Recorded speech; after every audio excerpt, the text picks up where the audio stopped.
Chapter 4 से quadratic equation का ये क्वेश्चन आपके पास दिया है। फैक्टराइज करना है आपको under root 2x² plus 7x plus 5 root 2 is equal to 0। इसमें देखिए जब भी आपके रूट वाला जब क्वेश्चन आता है तो बच्चे बड़ा कंफ्यूज हो जाते हैं कि मैम इसको हम कैसे करें। तो इसको करने के लिए आपको क्या करना है बेटा, यहाँ पर रूट 2 दिया है, यहाँ पर 5 रूट 2 दिया है। तो सबसे पहले स्टेप आपको क्या करना है, इस रूट को 5 रूट 2 के साथ मल्टीप्लाई करेंगे। तो देखिए यहाँ पर है root 2 multiply 5 root 2, root two multiply होकर सिंगल 2 बनाता है, ठीक है, इनटू 5, तो 5 2 जा 10। क्या करना है, यहाँ पर रूट 2 दिया है, यहाँ भी रूट 2 दिया है, तो रूट टू मिलकर सिंगल 2 इंटू 5, तो 5 2 जा 10। अब 10 के फैक्टर्स आपके पास क्या क्या होंगे, 1 इंटू 10, 2 इंटू 5, या 5 इंटू 2, या 10 1 जा 10, ठीक है। ये दो फैक्टर्स आ रहे हैं आपको। अब आपको इन दोनों में से एक्स्ट्रा फैक्टर चूज करना है जिसको ऐड और सब्ट्रैक्ट करने पर क्या आ जाए, 7। तो 7 आपका 5 और 2 को प्लस करेंगे 7 आएगा।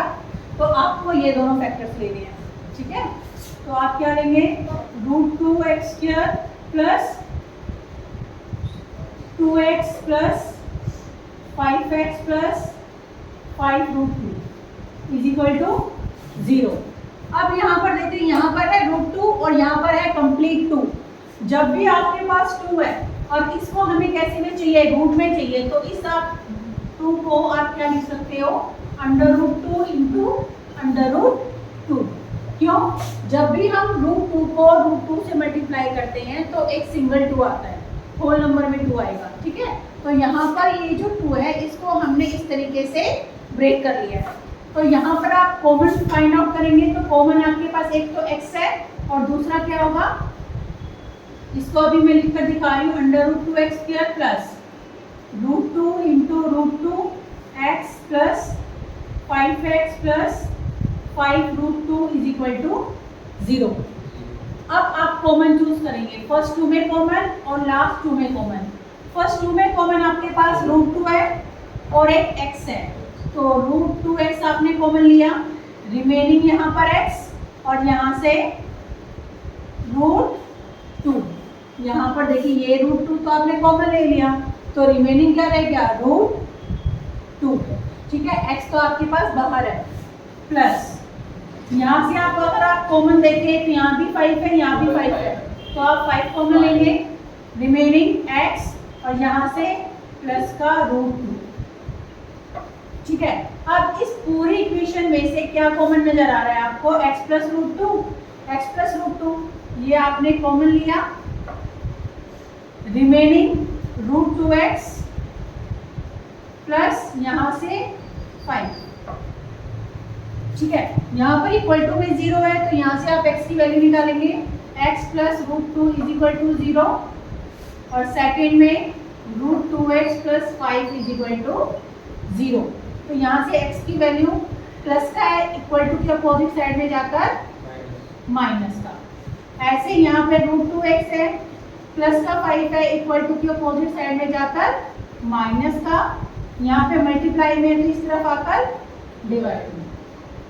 तो x की 2 वैल्यूज आपके पास आ गई है, माइनस का रूट 2 एंड माइनस का 5 का factorise under root 3x² minus 2x minus 8 root 3 is equal to 0। आपको क्या करना है, x की वैल्यू फाइंड आउट करनी है। x की वैल्यू फाइंड आउट करने के लिए देखिए यहाँ पर रूट 3 दिया है और यहाँ पर 8 रूट 3 दिया है। तो आपका फर्स्ट स्टेप क्या होगा कि रूट 3 को 8 रूट 3 के साथ मल्टीप्लाई करेंगे, ठीक है। फर्स्ट स्टेप में आपको क्या करना है, रूट 3 को 8 रूट 3 के साथ मल्टीप्लाई करना है। एज यू नो कि रूट 3 और रूट 3 मल्टीप्लाई होकर क्या बनाते हैं बेटा, सिंगल 3 बनाते हैं। तो यहाँ पर 8 भी है, तो 8 इंटू 3 आपके पास क्या हो गया, 24। इट मीन्स कि आपको क्या करना है, 24 के फैक्टर्स चूज करने हैं। तो 24 के फैक्टर्स क्या होंगे, factor of 24, 1 into 24, 2 into 12, 3 into 8, 4 into 6, ठीक है। ये आपके क्या हो गए, 24 के फैक्टर्स हो गए। अब आपको इनमें में से ऐसा फैक्टर चूज करना है जिसको ऐड या सब्ट्रैक्ट करके 2 आ जाए। ठीक है, तो यहाँ पर देखो इन दोनों में तो आएगा नहीं, ये क्रॉस हो गया। 12 और 2 को माइनस करूंगी तो मैं 10 आ जाएगा। 8 और 3 को माइनस करूंगी तो 5 है। 6 और 4 को माइनस करूंगी तो 2। तो इट मीन्स आपको क्या लेना है, ये दो फैक्टर्स चूज करने हैं। ठीक है, तो रूट 3x² माइनस इन दोनों में ग्रेटर कौन सा है, 6। तो सबसे पहले हम 6 लिखेंगे। 6x plus 4x minus 8√3 is equal to 0। यहाँ पे मैंने प्लस का साइन क्यों ऐड किया है, क्योंकि माइनस का साइन यहाँ पर दिया था मुझे। माइनस प्लस क्या होता है, माइनस। तो 6 में से 4 में माइनस करूंगी तो माइनस का 2x आएगा। ठीक है, अब आपको क्या करना है, इन दोनों में से कॉमन चूज करना है। अब कॉमन लेने के लिए देखिए यहाँ पर है √3 और यहाँ पर है 6। ठीक है, तो यहाँ पर मुझे √3 तो कॉमन मिलेगा नहीं, तो पहले आप इसको आप फैक्टराइज कर लेना। अगर मैं 6 को फैक्टराइज करती हूँ तो मेरे पास 2 × 3 आता है।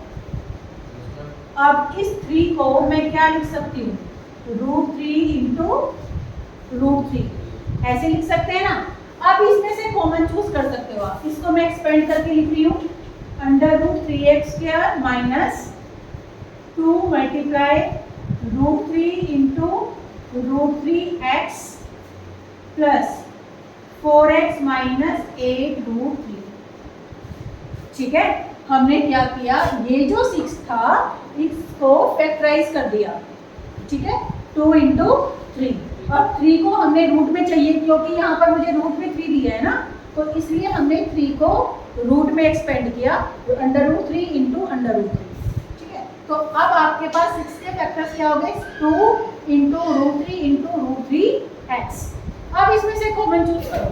फर्स्ट 2 में कॉमन, लास्ट 2 में कॉमन। फर्स्ट में कॉमन देखो, √3 कॉमन है, x भी कॉमन है, तो आप क्या लेंगे, √3x कॉमन ले लेंगे। तो यहाँ से आपके पास x माइनस ये वाला √3 तो आपने कॉमन ले लिया, तो रिमेनिंग क्या रह गया, 2√3 प्लस यहाँ पर आपके पास कॉमन 8 और 4 दोनों 4 के टेबल में आते हैं, तो यहाँ से आप 4 कॉमन लेंगे। रिमेनिंग x माइनस 4 की टेबल में 8 2 पर, तो 2√3 इज इक्वल टू 0। तो ये वाली टर्म और ये वाली टर्म सेम हो गई। इसको आप क्या करेंगे, कॉमन ले लेंगे। इसके बाद रिमेनिंग क्या बच गया आपके पास, √3x प्लस 4। ठीक है, अब आपको यहाँ से x की वैल्यू निकालनी है, तो दोनों इक्वेशंस को, दोनों टर्म्स को आप क्या करेंगे, 0 के इक्वल रखेंगे। माइनस का 2√3 है, इक्वल टू के अपोजिट साइड में जाता है प्लस का। माइनस का है तो प्लस का, प्लस है तो माइनस, मल्टीप्लाई में है तो डिवाइड, डिवाइड में है तो मल्टीप्लाई। ठीक है, यहाँ पर क्या दिया है, √3x plus 4 is equal to 0। Plus का 4 है, इक्वल टू के अपोजिट साइड में जाकर माइनस का। ये √3 मल्टीप्लाई में है, इस तरफ आकर डिवाइड। तो x की आपके पास वैल्यूज क्या हो गई, 2√3 एंड -4/√3। ये आप